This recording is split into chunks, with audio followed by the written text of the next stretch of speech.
is Claire Benton, and I'm 67. The morning we lowered my husband into the ground. His voice called me from my own phone. Claire, the message said, steady and low, like he was in the next room. If you're hearing this, it means the plan worked for them. Don't sign anything. Trust the man with the red notebook. And whatever you do, don't drink the tea. I looked up from the open grave. Lucas was watching me over the casket with a careful sadness. Ivy folded and unfolded a black lace handkerchief she didn't need. The hair along my arms rose like wheat in a sudden wind. Hello, dear listeners. Thank you for being here with me. Please subscribe so you don't miss the next story, and tell me in the comments what city or country you're listening from. It warms me to know how far these words travel. Now, let me tell you how my life cracked open and how I stitched it back together. Marty and I met in a place where time had to be coaxed along. He restored clocks, patient as winter, the kind of man who could make a stubborn second hand learn to move again. I kept the shop bugs and stitched leather bands in the back room. We were not rich, but we were never poor because we were together. He had 2 children from his first marriage, Lucas and Ivy. When I married their father, I were teenagers who ate everything in the fridge and fell asleep on the couch in front of late-night movies. They called me Claire, never Mom, but there was warmth then. That warmth thinned as years hardened around them. It began with ambition. Lucas had a salesman's smile and a hunger you could feel from across a room. He went into development, bigger houses, faster deals. Ivy took a marketing job with a glossy agency and learned to speak in slogans. Their visits became quarterly check-ins. Their hugs felt like handshakes dressed as affection. They never asked about watches or music or the way Marty's hands slowed at night. They asked about the shop's lease and whether we'd considered liquidating the inventory while the market was hot. One evening, over dinner I made with care, Lucas set a brochure on the table for a senior community that smelled like chlorine and citrus. They have chefs and a full-time nurse, he said. You'd be happier there, happier than in the home Marty and I had built together gear by gear. Ivy nodded, tapping the brochure with one coral nail. We worry about you too. Stairs, bathrooms, you know. It's time to think ahead. Marty placed his fork down with gentleness that had always disarmed me. Thinking ahead is fine, he said. But we're not dead, and this house isn't a problem to be solved. A month later, an insurance agent came by the shop on behalf of your son, offering to review Marty's policies. Just to make sure Claire's protected, the young man said, eyes sliding toward the door as if awaiting rescue. We were polite. We were also not fools. Marty told him no. 3 weeks before he died, I found Marty on the porch with a yellow legal pad. He had written 3 lines and underlined them twice. Lucas pressing increased insurance for Claire Ivy. We'll handle everything when you're gone. Very insistent. Do not let them rush cremation. I watched him write those words. I watched him put the pad in the drawer under the phone with the calm of a man who has measured a clock's heartbeat and found 1 tooth loose in the gear. The accident was supposed to make sense. It happened on a Thursday morning. They said he fell from the back ladder at the shop after hours. The call came from Ivy as I was paying the electric bill. Her voice was wrapped in performative horror. Claire, we're at County General. Dad, he fell. We're with him. Just get here. Somehow, they were already in the room when I arrived, though I'm the emergency contact. I watched the nurse glance at them to answer my questions. Head trauma, she said to me while looking at my stepchildren. There's been complications. I wasn't allowed to see him for long. Machines breathed for him. Tape held tubes in place. I held his wrist where the skin is thinnest and most honest. A pulse tapped back. Here, here, here. I'm here, I whispered. I'm here. His eyelids fluttered once, like moth wings against glass. He's comfortable, the doctor said. I heard comfort given to the living, not the dying. It was a script. The next morning, he was gone. Lucas was efficient. He had funeral home numbers before I knew what day it was. He had a death certificate faster than coffee cools. It's what Dad would have wanted, he told me as he shook hands with a man in a dark suit. Simple, no fuss. Ivy handled the flowers and the announcement a few lines in the paper. No time for the people at church to organize casseroles or for the shopkeepers to say goodbye at the graveside. When the pastor said words about seasons and rest, my phone pulsed in my purse, and Marty's voice whispered in my ear again, "Don't sign anything. Trust the man with the red notebook, and don't drink the tea." After, at the house, Ivy set her hand on my shoulder with mock tenderness. "Claire, let me make you tea. Chamomile, like you like." I heard Marty's voice, like a hand on mine. "Don't drink." I smiled. "I've already had too much," I said. "I'll take water," she insisted, enough to turn my stomach. "No, really," she said, laughed a light. "You need to sleep." Lucas cleared his throat, and she retreated. They stayed until night. They pitched plans dressed as concern. They used words like probate, transition, and management. Lucas handed me a folder with tabs. "We've started the claims," he said. "Dad finally increased his policy last winter. You'll be taken care of." Finally, as if he'd been waiting in a line at a window that never opened. "You did the paperwork?" I asked. "We helped," Ivy said. "Dad's handwriting was, I knew." Marty's handwriting was the steadiest thing about him. I could recognize it in the dark. After they left, I stood in the quiet and listened to the house breathe. The clocks had been stopped for respect. The silence rang. I pulled the legal pad from the drawer under the phone and touched his underlines with my finger. In the same drawer, behind the extra pens, was the small, heavy key to the tall walnut clock that had stood in our living room for 30 years. Marty had once told me, half smiling, every timekeeper needs a secret. I unlocked the glass door, lifted the face carefully, and felt along the inside ledge. My fingers met an envelope taped to wood, the kind of envelope men of a certain age use for cash. On the front, in Marty's meticulous hand, it said, "For Claire, if the gear breaks." Inside was a note and a business card. The note was short. "If I cannot reach you, this man will. He knows what to look for. Do not be rushed. Do not drink anything they hand you." The business card belonged to a private investigator named Arias Cole in the corner. Someone had drawn a small red rectangle, no words, just a sketch. A notebook. I called the number at midnight, expecting to reach a voicemail. A voice answered on the second ring, rough but awake. "Cole, this is Claire Benton," I said, keeping my voice even. "My husband, Marty. I know," he said gently. "I'm sorry. He hired me 3 weeks ago. He asked me to contact you only if certain things happened." "What things?" "Pressure, money, a rush." He paused. "You were offered tea, weren't you?" I sat down because my knees had turned to river water. "At his funeral," I said. The line hummed. "Then, do you feel safe right now?" "I do," I lied. "Good," he said, "because we need to meet somewhere public. Tomorrow, 2 p.m., the library atrium. I'll be the one with the red notebook." Sleep came in threads. Memories spooled and knotted. Marty's hands on a delicate hinge. The way he whistled when he couldn't find a word. Lucas, as a boy, cheeks flushed with backyard soccer.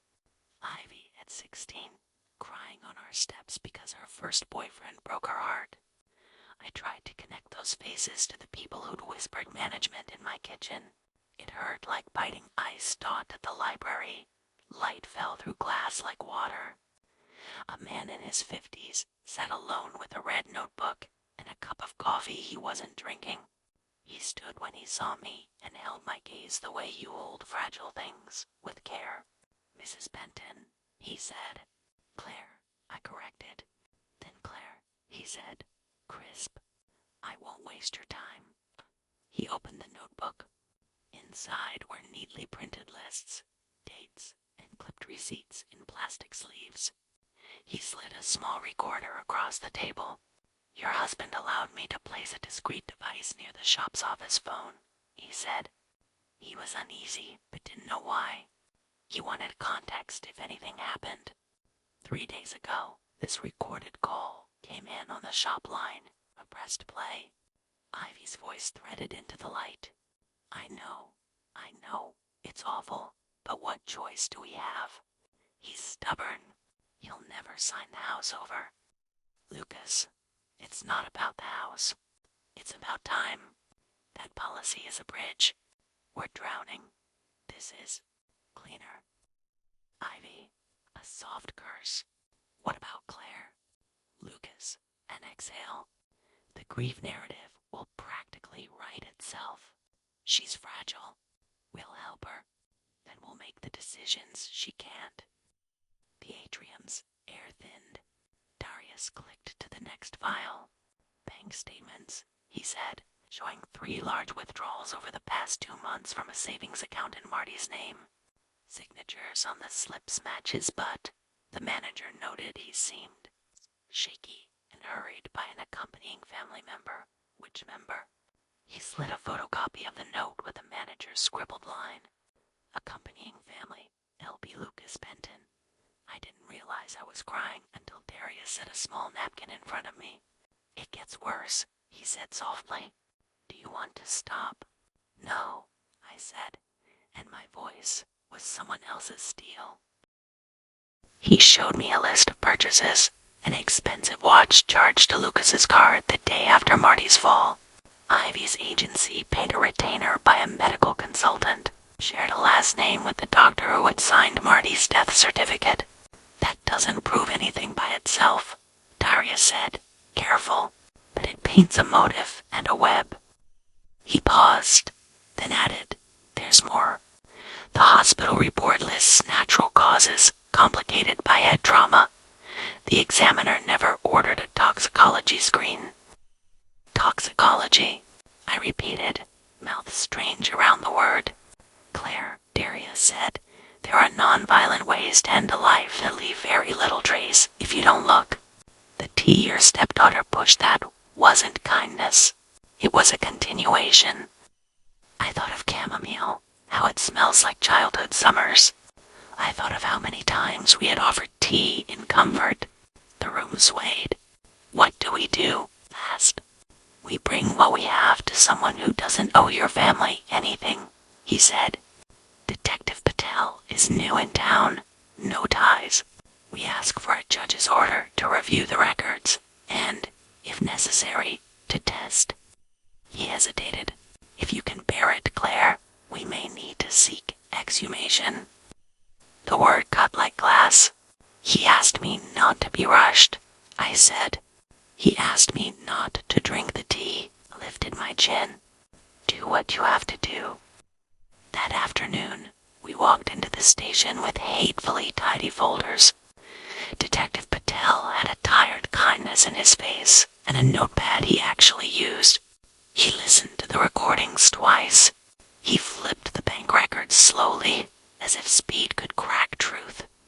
"I'm going to the hospital," he said finally, standing up. "And I'm going to ask Dr. Vale why he signed what he signed." I went home to a house that smelled like lemons and old wood. The clock stood still. The phone rang. "Ivy, Claire," she said, voice syrup thick. "We've been talking, and we really think you should come stay with me for a few days. Just until you're stronger." Luke's voice slotted in behind hers, a supportive hum. "Or we can come to you. I can bring tea." I closed my eyes. "I'm fine here," I said. I'm expecting a visitor. Who? Ivy asked fast. A man with a red notebook, I said, and smiling, hung up. For a beat, silence.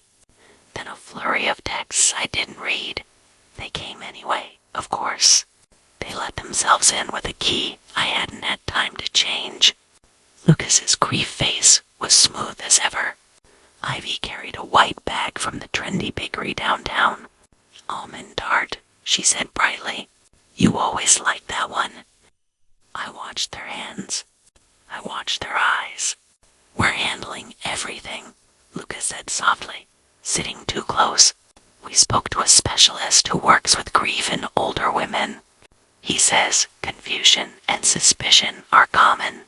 We should make decisions for you. Ivy nodded. We found a lovely place with a garden. You'll love it. Are you trying to put me in a home? I asked plainly. They blinked, surprised by the absence of my usual softness. It's not like that, Lucas said. It's next steps. There is a moment when a hand you've held your whole life turns into a stranger's. It doesn't happen with thunder.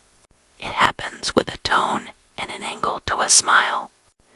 I talked to Detective Patel today, I said, as if telling them about the weather. The color slid out of Ivy's face.